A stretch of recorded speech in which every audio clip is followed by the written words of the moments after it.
Yeah, so what was your inspiration to open up your barbershop 20 years ago? I was inspired by my children. Okay. Like I had the vision that I was gonna open up a barbershop. I wanted to open up a barbershop in my neighborhood. Okay. Where I used to work and grew up at. But God had another plan, you know, and I had a lot of clientele and I had a good partner, you know, and I wanted to open up there, but just when every time we got to the door, it would always close, you know. Okay. And so then I always had a vision, a business plan in the event, you know, things kind of happened for me, you know. Okay. And see, when I got down to Georgia, when I got down here, like I say, they was so young, and I didn't want just anybody around my kids because, I mean, that's my main thing, my family, you know what I'm saying? Right. So I was like, this how you see my grandkids in here now, that's how they would, you know? Right. But I was like, I can't have them in a shop that I don't control the environment, you know what I mean? Right. They run the business, I'm raising the family, and I gotta respect that, you know? So I was like, Dad, God, I said, if I could find somewhere where I could bring my kids out to school, then I could bring them to the shop. I ain't gotta pay for daycare. I ain't gotta pay for none of aftercare. No, I'm paying a salary out of a salary that I'm barely making. You know, I'm just grinding. So I can't afford to keep paying somebody else to do a subpar job that I know I could do. If my wife was at home, and she was homeschool my kids, you know what I mean? So we was used to keeping our circle close knit. Okay. And so that's when it happened. I found like an office suite. This is before everybody was really doing suite. I just saw an office suite that was around the corner from an area where I could, it was right down the street. Yeah. And I was on this street that I'm on now, and I was seeding this with flyers and business cards because there was a lot of warehouse workers and stuff over here that I was trying to catch them on their lunch break or early in the morning. Okay. And so I went into this spot, and the office suite was connected to the bathroom. And I was like, man, I could tap into that plumbing and I can make this little office suite a barbershop. You know? It was like 400 square feet. That was the first. That was my first. So I went in there, started with one chair and a mirror, and so I was like, man, even though I had money, I wasn't trying to invest all my money into this big old barbershop because I had worked in shops for years, and I never worked in a shop where all the chairs was filled all the time. So I always knew that whenever I open up a barbershop, I gotta keep that in mind. Like at the end of the day, barbers, you know, they artists, you know what I mean? And so they move differently. You know, it's just the nature of the beast, you know what I mean? So I say I gotta move somewhere where I can keep the rent low and I can continue to sustain my family, you know? And so they was the inspiration. Family has always been my core from the time I became a father until now. You know, family has been my core. It's always been my inspiration. I wanted to work for Metro. And like if you from DC, man, I had family that worked for Metro. I feel like if they would have hired me, I probably would have never left DC. Because, I mean, you can make good money working for Metro. You know, take care of your family, you know what I mean? And it's a solid career, you know? And so I was like, man, if I get on with Metro, I'm Gucci, you know? Yeah. So I took the test. I could never, they wouldn't hire me for nothing. You know what I'm saying? I was like, dang. You know, I tried to get in the government. They wouldn't hire me, you know, but I always had a hustle about myself where I was, I like working, you know. It's something about working. And a lot of guys that I grew up with, they were selling drugs and stuff. Were doing a lot of different things, right? I always felt like I could make more money than you or just as much working. You know what I mean? Right. And so I used to challenge myself with that, even though I didn't come close. You know what I mean? Right. But all of us was kids trying to figure it out. The things that they was buying, you know, it was a few guys that was really on that tier where they had already started buying luxury cars and stuff like that. But for the most part, most people just wanted to be able to dress fly, take the lady out, you know, ball out, go to the club, go to the cabarets and stuff. I was like, I could do that cutting hair. You know what I mean? I could do that working, you know? Right. And minimize my risk, you know? And so when I started getting into cutting hair, and man, it was just something I fell in love with, man. From that day till now, man, I enjoy it. It's not work to me, you know? Still got love. I still got love for it, man. I'm still learning. And so now, I'm considered like the OG, you know? I've been like that since I moved to Atlanta. I started working around a lot of younger men, and they was looking for, you know, that voice, you know, of experience, you know. And I was married, you know, I had 3 children, and so, you know, I was out the way, you know, and I was being an example of, you know, another option, you know what I mean? And so that's how it is, man. That's been my inspiration, you know. It's family, and then I went to the Million Man March. That was in 1995, and it was this kid speaking. That was the first time I heard the phrase "each one teach one," right? And so my son was born. My lady was already pregnant. My son was born in February of 1996 because the calendar had flipped over. And so I was like, man, that Million Man March impacted me. So I was like, man, if I gotta teach anybody, I want to start with my family. I want to start with my child. At the time, I didn't know it was gonna be a boy, you know. And I was like, man, I'm gonna start with my family. And then when I saw it was a boy, it changed the game. It changed the game for me. And now when he was a baby, it was a blizzard of 96. Okay. And I saw him, I said, I couldn't deny him for nothing, dog. And I saw him, man, I got down in all that snow, because he was born at Washington Hospital Center, right? So the shrine used to be around the corner, you know, up by Catholic University. And I went over there to the shrine, man. I got down on my knees and all that snow. And I asked God to help me to be here to raise my son, you know?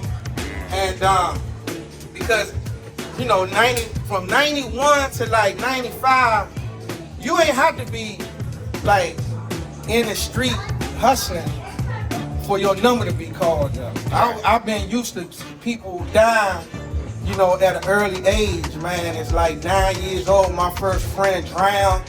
You know, I just experienced a lot of death as a young man, you know, so I was like, I wasn't scared that I was going to die, but I was like, if I do die, I want to leave my son with something that money can't buy, you know. And so going back to with the the dude said at the Million Man March, each one teach one. I was like, man, I'm gonna teach my son as much good that I know, and I'm not gonna have the bad stuff, you know.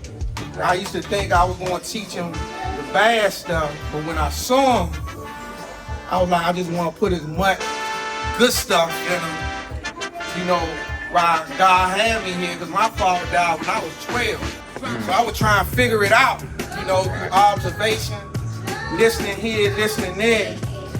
And so I was like, I know my time could inspire at any moment. So as much time that I had with him, I'm gonna try to deposit as much good in him as I can, you know. Okay. So my son is taking a chapter out of that same book. My son has been with me just about every day since he was probably 2 or 3 years old.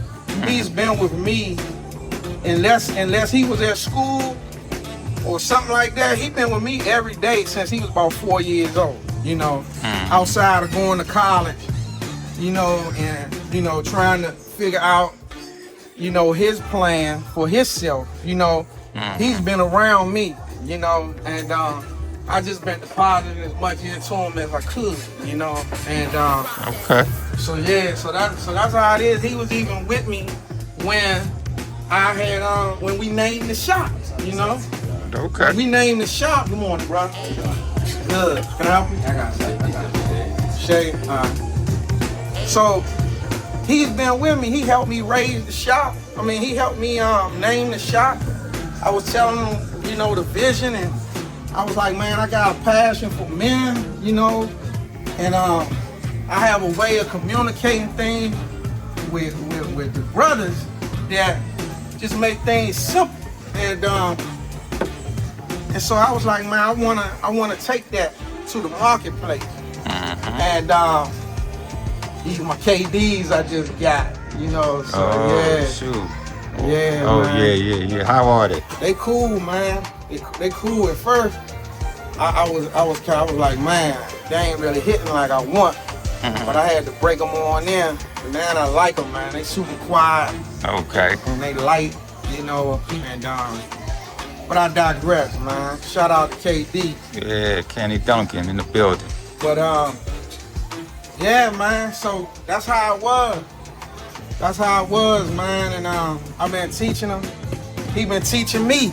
Now it's reciprocating, you know. Right. He teaching me, man. We learning from each other. And, yeah, man, it's a blessing, man.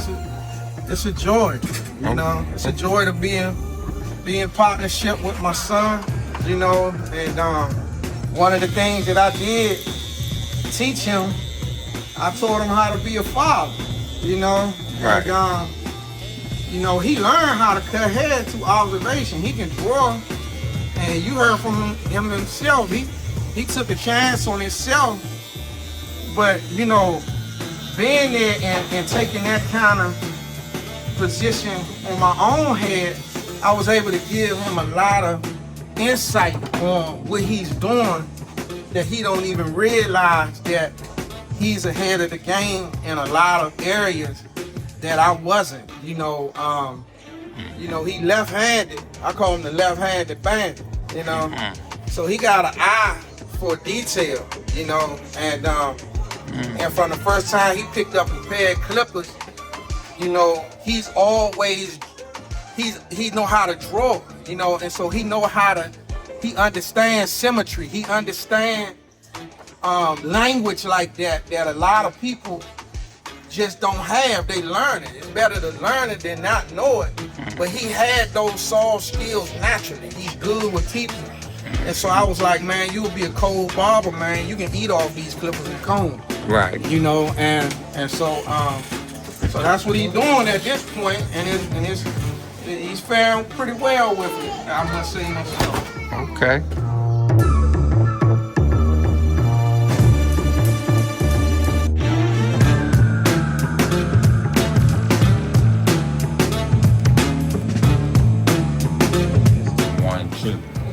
Yeah, so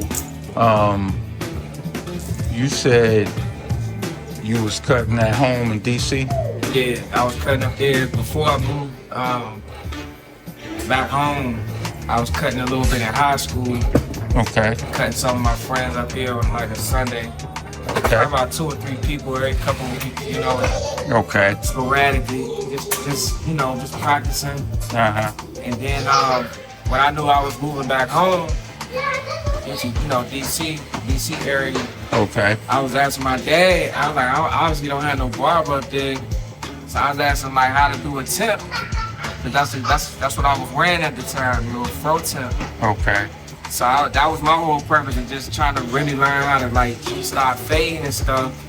And then my first tip that I did on myself was actually pretty decent.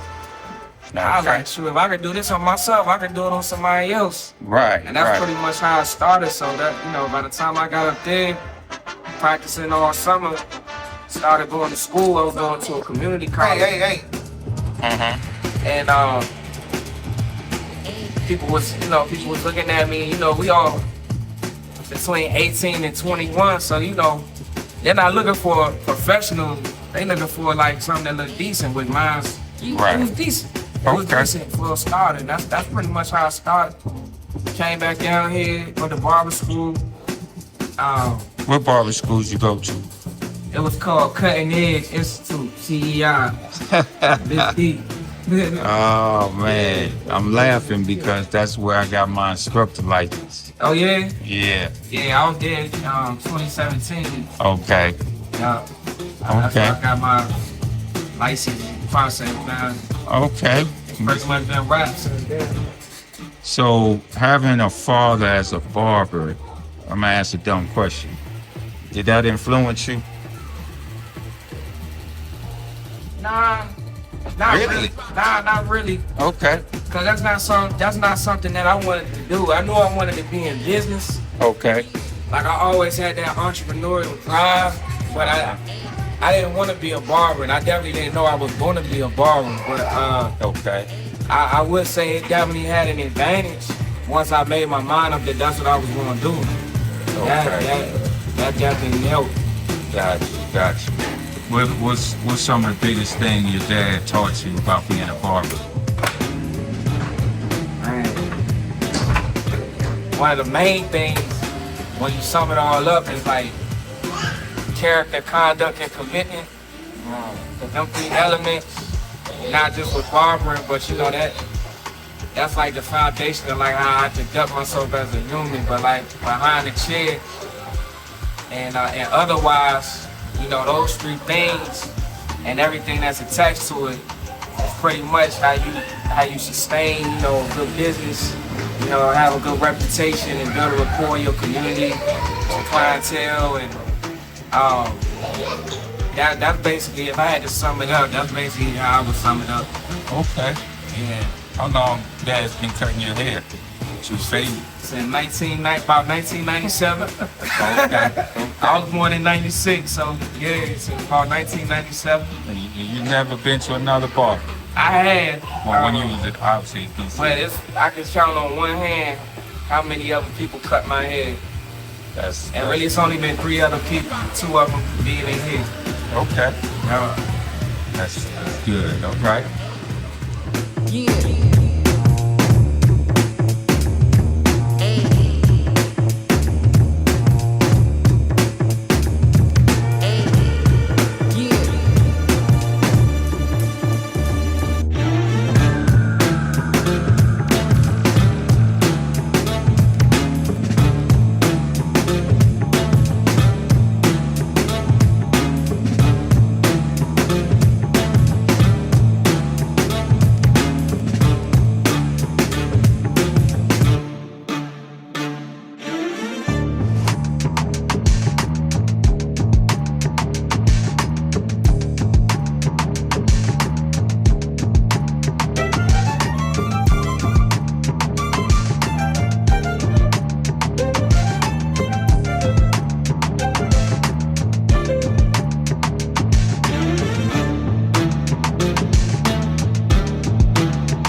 For the past 20 years, Eric Green has been more than just a barber. He's been a pillar of the Jonesboro community, a skilled craftsman with clipper in his hand. Eric's reputation for precision and excellence has made his barbershop a staple in town. Beyond his talent, he is a man of deep faith, guiding his life and business with integrity and purpose. More than a barber, Eric is a dedicated father, setting an example of hard work and perseverance. His legacy continues through his son, who now works alongside him in the shop, learning not just the art of barbering, but the values that have made Eric a respectable figure in the community. Let's welcome Eric Green. Yes, sir. What's going on? Glad to be here. Yes, sir. So, how does it feel to have your son working alongside you? Man, it feels great, man. Don't feel like there's a great gap between home and work, even though we have a good balance. You know, it's really good. It's a joy. Okay. Yeah. What values do you try to instill in him through the business? As it relates to cutting hair, you know, he's going to learn that by observation. You know, he's going to learn a lot of things by experimentation.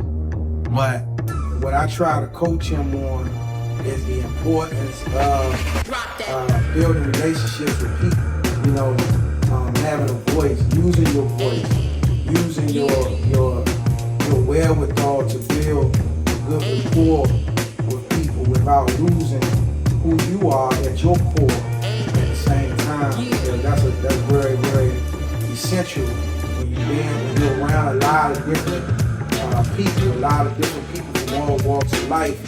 If you're not grounded in who you are, you can lose yourself in the process. And I don't want that for you. Okay. Well, how do you balance between being a dad and then being a boss?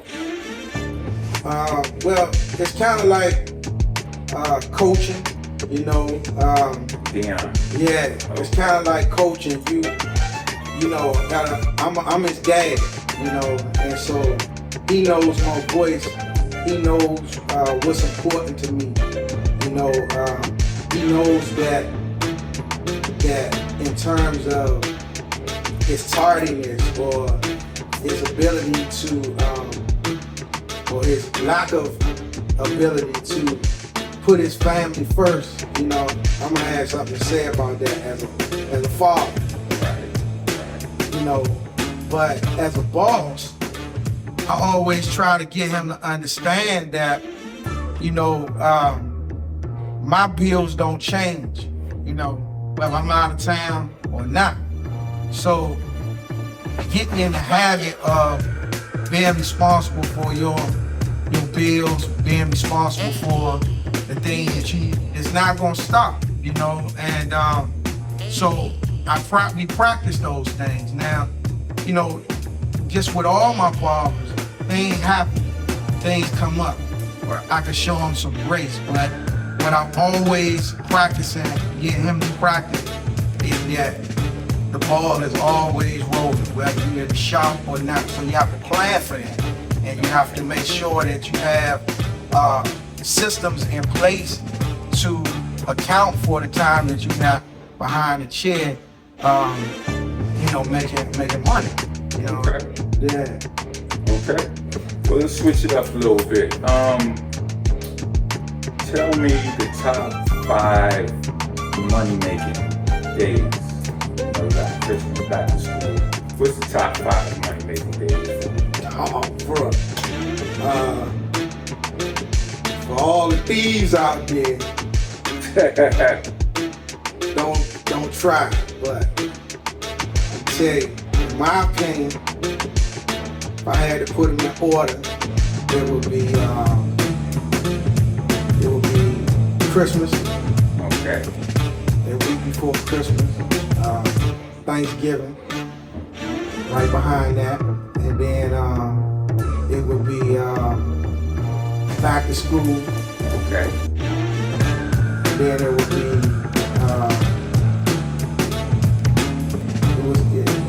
say Easter,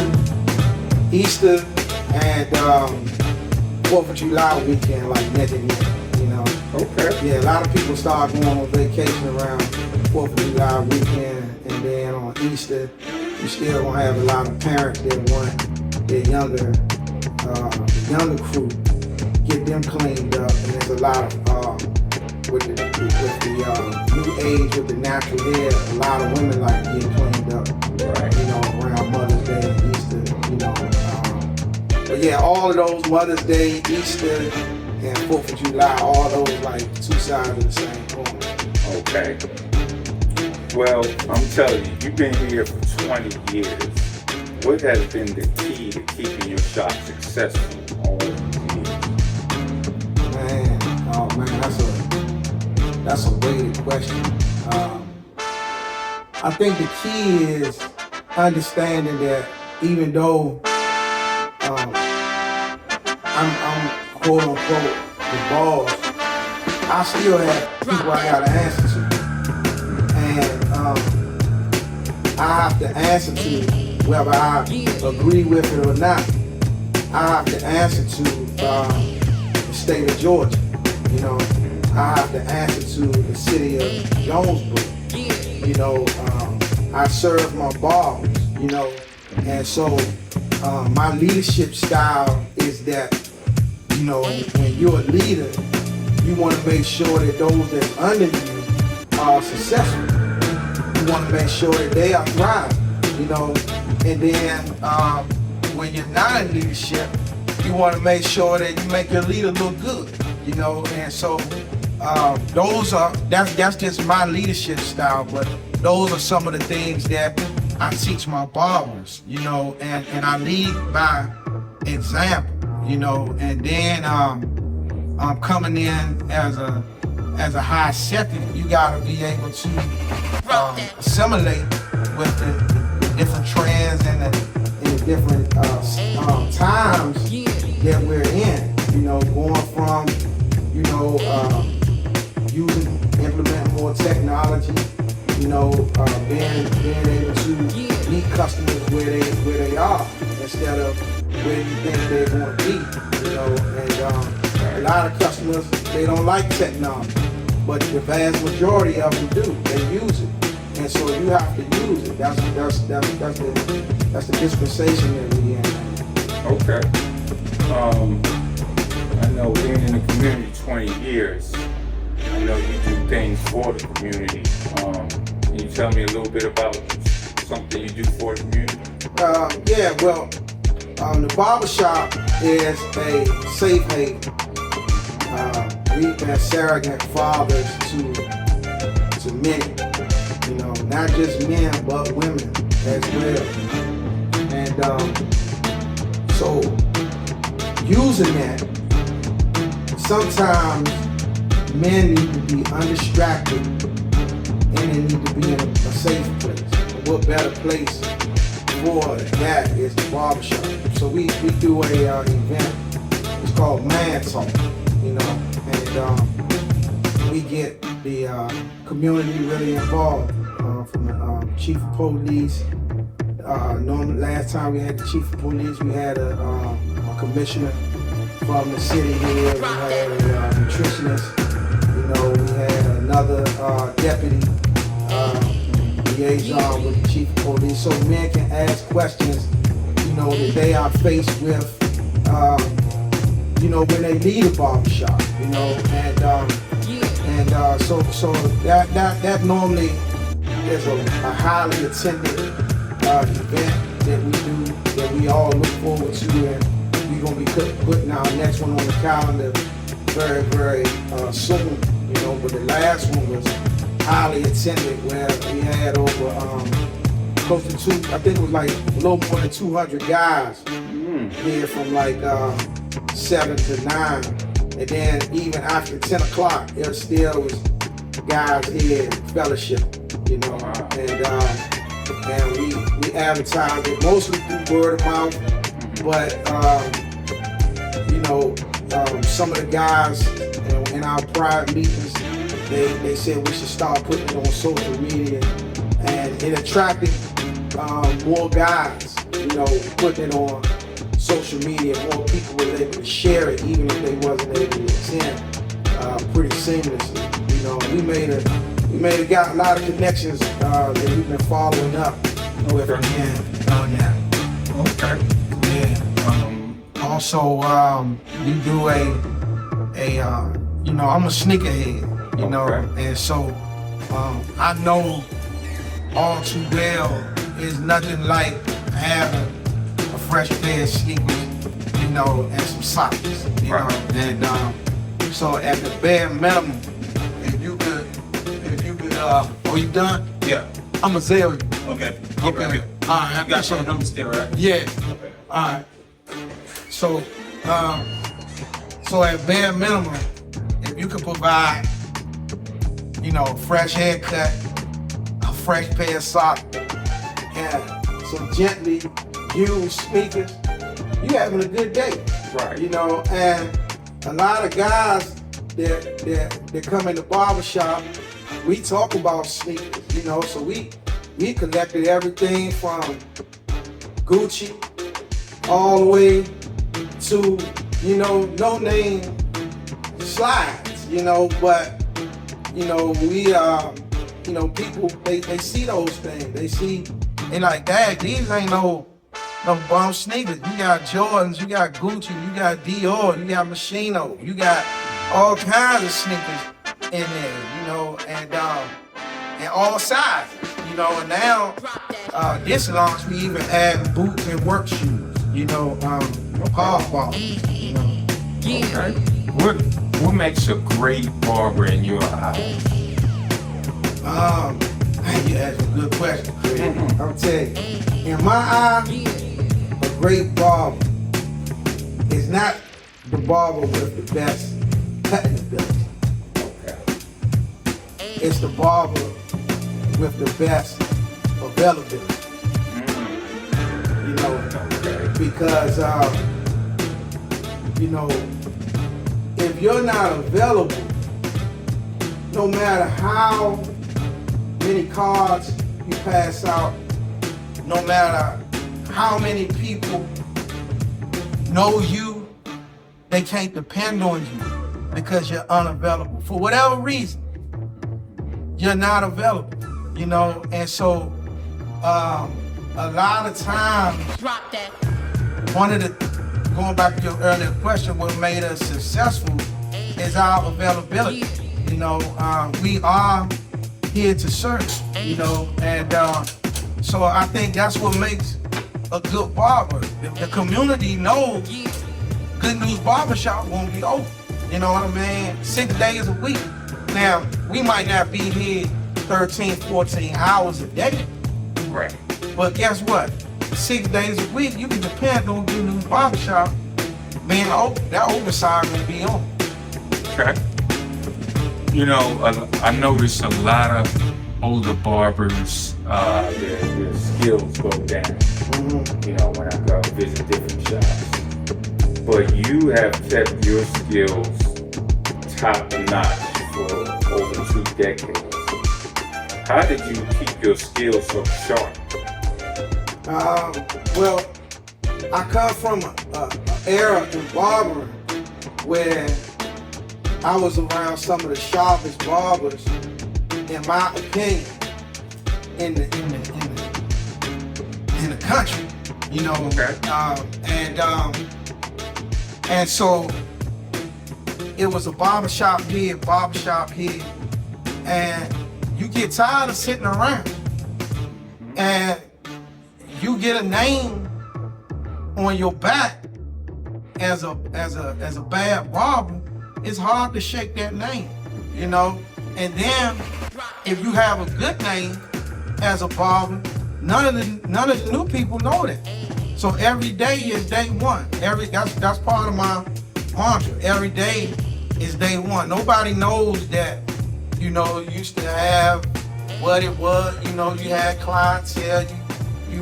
Nobody knows that. That first barber, that first customer that sit in your chair the first time, they don't know about yesteryear. They know about today. Right. And so that's what matters to them. today. And so I learned something from Michael Jordan. He said something that somebody asked him something like that. And he said he know, that somebody saved up money. The father took that son out to see Michael Jordan play. And I don't want to let him down. I had that same philosophy. My reputation might have preceded somebody. And I don't want them to have that bad experience that first time. Also, I'm coming correct. Okay. What's one haircut would you say is never gonna go out of style? I think was never gonna go out of style. In all my years of cutting hair, what's remained relevant is the fade. Whether that's a even all over and fade the neck, whether it's a temp, whether it's an all-around fade, the fade gives a different pop that you can take it in the ballroom, you can take the fade to the club. It's universal, and I don't see that going nowhere. So, I grew up doing a lot of Afro cuts, cutting a lot of older men with Afro. So my shear work that I learned as a novice barber, I had to be on point, but young guys don't appreciate the value of a real haircut with them shears, even though they got a lot of long hair. And so so they can wear the fade, but then if they ever wanted to get that thing, trimmed properly, I can hold my own in that lane too. Okay. Well, if you could go back and give yourself advice when you first opened, what would you say? Drop that. Don't be afraid of numbers. Don't be afraid of the big numbers. Give yourself the room to grow. When I first started in business, one of my mentors, and he was an apprentice. I was his apprentice, and he shared something with me. Don't open a business that you can't operate, on your own, and I took that. That was some valuable advice from my man Fox, and so I took that. But doing different businesses, since the time that I've been in business, it takes money to make money, and I learned the value of using other people's money, and using your credibility and credit to expand on businesses and put systems in place that it takes money to develop those systems, and so if I could do it all over again, I would set myself in check and say, hey man, remember this, scared money don't make money. So don't be afraid of big numbers. Big numbers they still numbers. If you can manage 30,000, you can manage 300,000, because I've learned to believe that money management is just as important, if not more important, than getting money. So true. Well, man, I appreciate you, man. Where can they find everything Goodness Barbershop?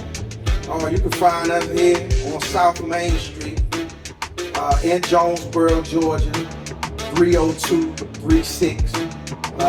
Right here, Good News Barbershop. We've been here since July 4th, 2005. We've been in this location since 2007. But we was established in 2005, and July 4th, 2025, God's will, we'll be pushing these clippers 20 years and in business. And so So that's something that my wife, I gotta give a shout out to my wife because she been, pushing, educating me as well in business. Even before I've been in business, from the time I met her, she's held me down, raised our children, took a lot of sacrifices in business, and we still together 26 years. So, without her, I'm the front man, but in a lot of areas, man, my wife runs this business and opens up and give me that hard check that most people I won't listen to. I'll listen to my wife because I know she got my back. I know she wants the best for us, and she wants the best for this business. And it requires flexibility and change. And she adds that to the barbershop. We say it a lot. We say stay ready, and you ain't gotta get ready. But she's like stay bored. She not here all the time, but when she come in here, that bathroom ain't clean. We could have just cleaned the bathroom. She gonna be like, dang, what if somebody come in here and want to use the bathroom? Like, it ain't no toilet paper, or it ain't this, or